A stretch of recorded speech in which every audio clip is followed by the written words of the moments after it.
నెలల క్రితమే అనుకుంటాను మేము ఇదే వేదికలో వారికి ఆశీర్వదించడం జరిగింది. జనం అనే సినిమాని ప్రజల్లోకి తీసుకెళ్ళి జనంలో మంచి సినిమాగా పేరు తెచ్చుకొని వెరీ షార్ట్ టైం ఒక నిర్మాతగా ఒక దర్శకుడిగా ఉన్న వారు ఇంకొకరికి దర్శకుడిగా అవకాశం ఇవ్వడం అనేది రామ్ చచ్చా గారు చెప్పినట్టు నిజమే గ్రేట్. అది ఇవ్వాలంటే చాలా కష్టం. మరి వారి కంగ్రాచులేషన్ రవికుమార్ గారు, శ్రీరపు రవికుమార్ గారు కంగ్రాచులేషన్.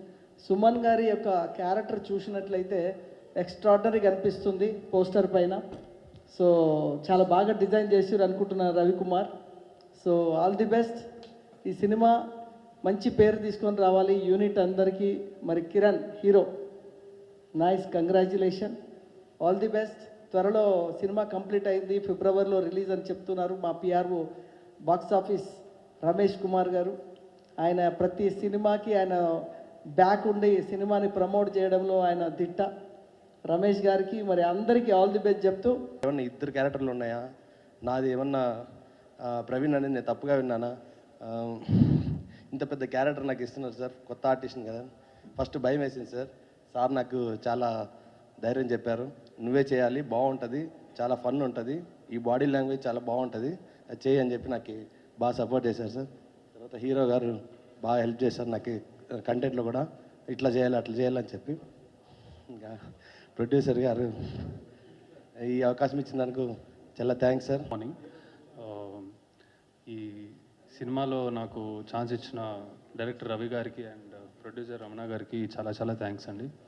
సో ఫస్ట్ టైం ఈ స్టోరీ వినగానే యాక్చువల్గా చాలా బాగా నచ్చింది. అండ్ యాక్చువల్గా నరేట్ చేసిన విధానం నాకు చాలా బాగా నచ్చింది, రవి గారి నరేషన్ కానీ, అండ్ తీసిన విధానం కూడా అలానే ఉండింది. సో ఈ సినిమా ఎలా ఉంటుంది ఏంటని, అంటే థియేటర్స్లో ఆడియన్స్ రెస్పాన్స్ కానీ ఎలా ఉంటుందని నేను చాలా ఎక్సైటెడ్గా వెయిట్ చేస్తున్నాను. అండ్ నా కో యాక్టర్ రవి కూడా చాలా హెల్ప్ చేశాడు నాకు. అంటే ఇద్దరం చాలా క్లోజ్గా అయిపోయాము మూవీలో వర్క్ చేసేటప్పుడు. అండ్ యా, థ్యాంక్ యూ అండి, థ్యాంక్ యూ. ఇక్కడికి విచ్చేసిన మీడియా మిత్రులకి, స్టేజ్ మీద ఉన్న పెద్దలకి అందరికీ థ్యాంక్ యూ వెరీ మచ్ ఇక్కడికి వచ్చినందుకు. ఇది నా ఫస్ట్ సినిమా అండి, పింకీ టైటిల్. అయితే మేము రిలీజ్ డేట్ వచ్చి మన ప్రొడ్యూసర్ గారు అనౌన్స్ చేస్తారు. ఈ సందర్భంగా నేను మీడియా మిత్రులందరికీ చెప్పదలుచుకున్న ఒక విషయం ఏంటంటే, మీకు పోస్టర్లు చూసినప్పుడు ఒక ఐడియా వచ్చి ఉంటుంది ఇది ఒక చిన్న సినిమా అని చెప్పి. సో ఇలాంటి చిన్న సినిమాలు యాక్చువల్గా ఎప్పుడు వచ్చాయి ఎప్పుడు వెళ్ళిపోయి కూడా ఆడియన్స్ తెలియదు.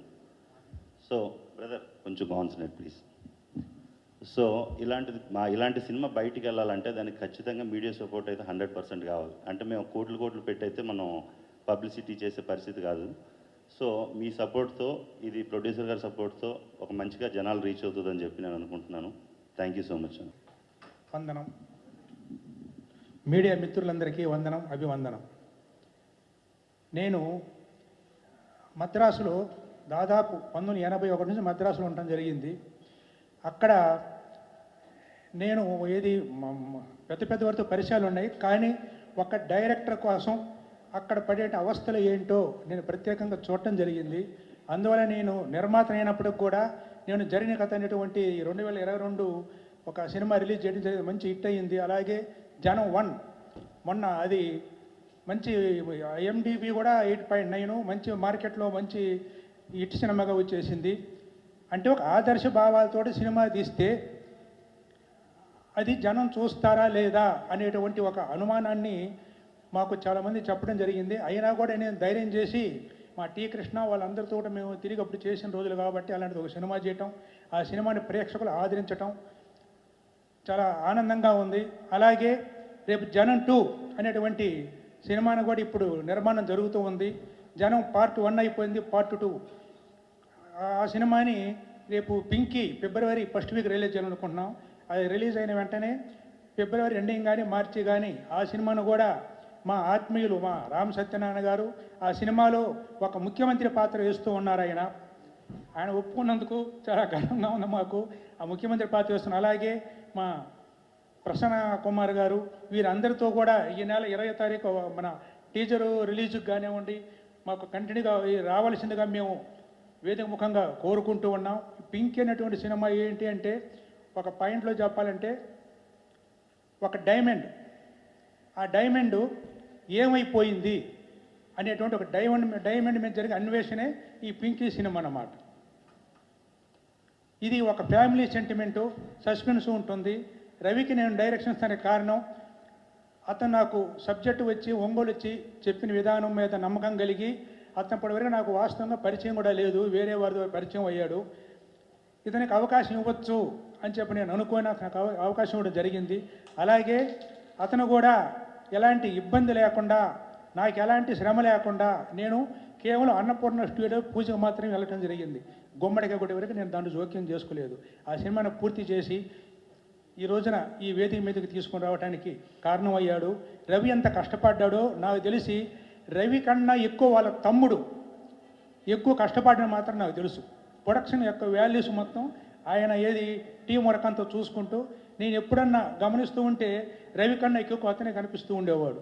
అతనికి అలాగే ఈ టీములో పనిచేసిన ప్రతి ఒక్కరికి కూడా నేను హృదయపూర్వకంగా ధన్యవాదాలు తెలియజేస్తూ ఉన్నాను.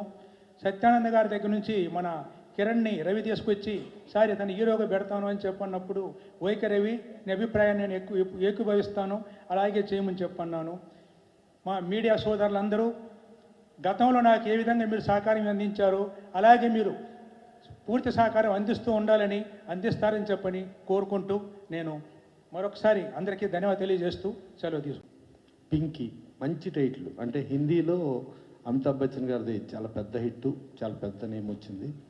అలాగే కన్నడలో పింకీ హెల్లి అనే ఒక సినిమా ఇండియన్ పనోరమాలో సెలెక్ట్ అయ్యి ఇంటర్నేషనల్ ఫిల్మ్ ఫెస్టివల్ గోవాలో కూడా స్క్రీనింగ్ జరిగి వరల్డ్లో నెంబర్ ఆఫ్ ఫెస్టివల్స్లో హైయెస్ట్ అవార్డ్స్ తీసుకున్న సినిమా కన్నడలో పింకీ హెల్లి. ఆ పింకీ అనేది చాలా గొప్ప టైటిల్ అండి. మన ఇళ్లల్లో చాలామంది పిల్లలకు కానీ లేకపోతే చాలా రకరకాల పెట్ డాగ్స్కి కానీ లేకపోతే డైమండ్స్కి కానీ అన్నిటికీ ఉండే వాడుక పదం పింకీ. అంటే టైటిల్ ఎప్పుడు కూడా క్యాచీ టైటిల్ ఉంటే ఫస్ట్ హిట్లో అదొక 25 to 30% అది తీసుకుంటుంది.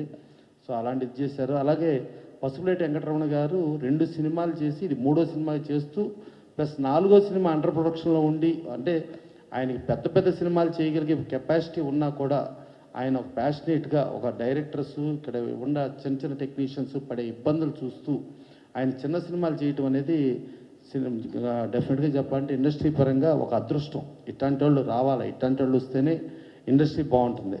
అలాగే రవికుమార్ గారు, సో ఆయన డైరెక్టర్గా పెట్టుకుంటే జనరల్గా ఏంటంటే ఫినిష్ అయ్యే టైంకి డైరెక్టర్కి ప్రొడ్యూసర్కి గొడవలో గోలా ఉండటం చాలా చూస్తూ ఉంటాం. అలాంటిది ఒక ప్రొడ్యూసర్ నేను జస్ట్ కొబ్బరికాయ కొడతానికి వెళ్ళాను, తర్వాత మొత్తం డైరెక్టర్ వాళ్ళ తమ్ముడు మొత్తం ఉండే చేసుకున్నారు అని అంటే వాళ్ళు డైరెక్టర్ ఎంత బాధ్యతాయుతంగా ఎంత పర్ఫెక్ట్గా వ్యవహరించాడో అర్థమవుతుంది. వాళ్ళ తమ్ముడు వాళ్ళ ఫ్యామిలీ పరంగా వాళ్ళు ఎంత సపోర్ట్ చేశారు అనేది అర్థమవుతూ ఇవాళ దీనిలో ప్రొడ్యూసర్ డైరెక్టర్ని మెచ్చుకుంటున్నాడు అని అంటే డెఫినెట్గా ఇలా మెచ్చుకునేటట్టు ఉంటేనే ఇండస్ట్రీ. ఒకప్పుడు పాతకాలంలో ఆ పద్ధతిలో ఉండేది. మనకు దొంగరావుడి సినిమా అప్పుడు డైరెక్టర్ కేవీ రెడ్డి గారి రెమ్యునరేషన్ ₹1,00,000, అక్కినే నాగేశ్వరరావు రెమ్యునరేషన్ ₹20,000. అప్పుడు 6 లక్షల్లో సినిమా తీస్తానని 6,25,000 చేస్తే అప్పుడు కేవీ రెడ్డి గారు నాకు 1,00,000 వద్దండి, నా ఆ 25,000 తగ్గించి 75,000 ఇవ్వండి అనేది ఒక సిస్టమేటిక్ పద్ధతిగా ఉండే ఆ రోజుల్ని మళ్ళా గుర్తు చేస్తూ ఇవాళ ఈ డైరెక్టర్ వ్యవహరించిన విధానం ఆ పద్ధతిలో ఉంది. అలాగే హీరో చూస్తూ ఉంటే అతన్ని ఒక షేప్లో చూస్తే విజయ్ ఆంటోనీ లాగా ఉన్నాడు, ఒక షేప్లో చూస్తే అరుణ్ విజయ్ లాగా ఉన్నాడు. ఆ ఫీచర్స్ ఉన్నాయి, ప్లస్ వాళ్ళిద్దరికంటే మంచి హైట్ ఉన్నాడు. డెఫినెట్గా ఫ్యూచర్ చాలా ఉండి అతను సక్సెస్ఫుల్ హీరోగా అవుతాడు అనుకున్నాం. సరే పక్కన ఇంకొక ఆర్టిస్ట్ ఆయన కూడా ఇంట్రడ్యూస్ చేశారు. చేస్తే ఆయన అదే తమిళ సినిమాలో కామెడీలో ఇవాళ నెంబర్ 1గా ఉన్నాడు, ఆ గెటప్లో ఉన్నాడు. డెఫినెట్గా ఆ రేంజ్కి ఎదగాలని కోరుకుంటూ ప్లస్ మోర్ ఓవర్ పిఆర్ఓగా బాక్స్ ఆఫీస్ మనకి ఎదురుగుండా ఛానల్స్ ఇది కెమెరాలు చాలా ఎక్కువ తెప్పించగలిగాడు. అదే కాకుండా ఒక యాంకర్ బిల్లును కూడా మాకు కాపాడుతూ మా ప్రొడ్యూసర్లకు ఉపయోగపడుతూ యాంకర్గా కూడా వ్యవహరిస్తున్నాడు. డెఫినెట్గా థ్యాంక్ యూ రమేష్ గారు. ఇలా మాకు పొదుపు మార్గాలు చూస్తే మేము ఇంకెన్నో సినిమాలు తీయడానికి పనికి వస్తుంది.